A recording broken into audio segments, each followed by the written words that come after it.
Assalamualaikum warahmatullahi wabarakatuh. Hai teman-teman, bagaimana kabarnya hari ini? Semoga sehat selalu ya. Jumpa lagi dengan pembelajaran kita di kelas 5, tema 2, subtema 1, sistem pernafasan hewan. Jangan lupa selalu dukung channel kami dengan selalu like dan subscribe tentunya. Terima kasih. Bagaimana? Kalian sudah siap belajar? Yuk kita mulai. Bismillahirrahmanirrahim. Setiap makhluk hidup membutuhkan oksigen untuk bertahan hidup. Untuk mendapatkan oksigen, dibutuhkan sistem pernafasan di dalam tubuh. Nah, kalian tahu apakah sistem pernapasan itu? Sistem pernapasan adalah sekumpulan organ yang terlibat dalam proses pertukaran gas oksigen dan karbon dioksida dalam darah. Baik hewan, tumbuhan, dan manusia memiliki sistem pernapasannya sendiri. Hewan memiliki sistem pernapasan yang berbeda dengan tumbuhan. Meskipun sama-sama hewan, mereka memiliki banyak perbedaan. Perbedaan tersebut terlihat dari habitat hingga organ tubuh mereka.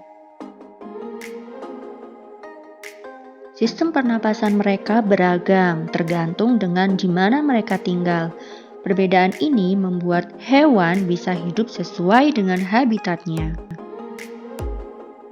Nah, sebelum kita mempelajari lebih jauh lagi tentang alat dan sistem pernapasan pada hewan, berikut tujuan pembelajaran kita hari ini.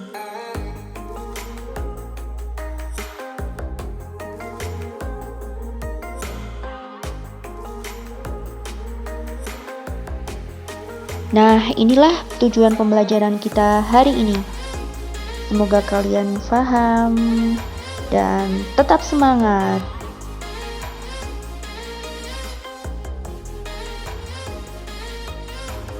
Seperti yang telah dijelaskan di depan, perbedaan alat dan sistem pernapasan beberapa hewan meliputi habitat dan bentuk organ. Habitat adalah tempat tinggal mereka, sedangkan bentuk organ mereka adalah menyesuaikan dengan jenis dari tempat dan habitat mereka tinggal. Baik, segera kita akan kupas untuk pernapasan pada hewan yang pertama, yakni cacing tanah atau vermes. Cacing tidak mempunyai alat pernapasan khusus. Cacing bernafas melalui permukaan kulit. Kulit cacing selalu basah dan berlendir untuk memudahkan penyerapan oksigen dari udara. Oleh karena itu, cacing menyukai tempat lembab untuk menjaga supaya kulit tubuhnya selalu basah dan berlendir. Selanjutnya, alat dan sistem pernapasan pada serangga atau insekta. Serangga bernapas dengan menghisap oksigen dan melepaskan karbon dioksida. Namun, alat pernapasan serangga berbeda dengan hewan lain. Alat pernapasan serangga berupa trakea, yaitu sistem tabung yang memiliki banyak percabangan di dalam tubuh. Trakea mengedarkan oksigen langsung ke semua sel tubuh dan organ, serta menyerap karbon dioksida dari semua sel tubuh untuk dibuang. Selanjutnya adalah alat dan sistem pernapasan pada ikan atau pisces. Ikan bernapas dengan organ khusus mirip saringan yang disebut insang. Insang berbentuk lembaran tipis berwarna merah muda dan selalu lembab. Insang terdapat tepat di belakang rongga mulut pada kedua sisi kepala ikan. Biasanya dilindungi oleh selaput atau rangka yang disebut tutup insang atau operculum. Selanjutnya adalah hewan amfibi. Kata termasuk hewan amfibi, yaitu hewan yang hidup di darat dan di air. Saat masih berupa kecebong, kata hidup di dalam air dan bernafas menggunakan insang. Insang kecebong terletak di luar tubuhnya dan terdiri atas lembaran-lembaran kulit halus mengandung kapiler darah. Setelah berumur 9 hari, kecebong bernapas menggunakan insang dalam. Insang dalam akan menyusut seiring mulai berfungsinya paru-paru dan katak muda pun tumbuh menjadi katak dewasa. Katak dewasa bernapas menggunakan paru-paru dan permukaan kulit. Nah, sekarang pernapasan pada reptil. Hewan yang termasuk jenis reptil diantaranya ialah ular, kadal, cecak, buaya, dan biawak. Reptil bernafas menggunakan paru-paru. Udara yang masuk melalui hidung lalu ke batang tenggorokan lalu ke paru-paru.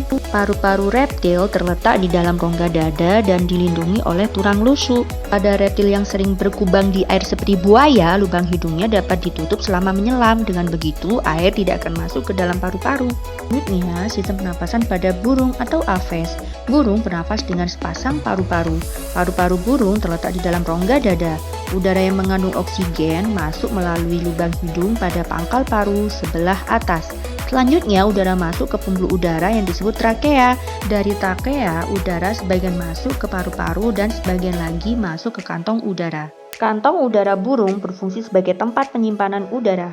Itulah semua alat dan sistem pernapasan pada beberapa hewan. Yang terakhir, mamalia. Mamalia darat memiliki alat pernafasan yang terdiri atas hidung, pangkal tenggorok, batang tenggorok, dan paru-paru.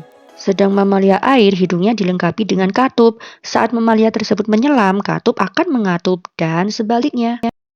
Nah, buatlah kesimpulan dengan mengingat kembali alat dan sistem pernafasan pada hewan-hewan tadi. Alhamdulillah, akhirnya usai sudah. Terima kasih, semoga bermanfaat. Wassalamualaikum warahmatullahi wabarakatuh. Sampai jumpa, tetap semangat dan sehat selalu.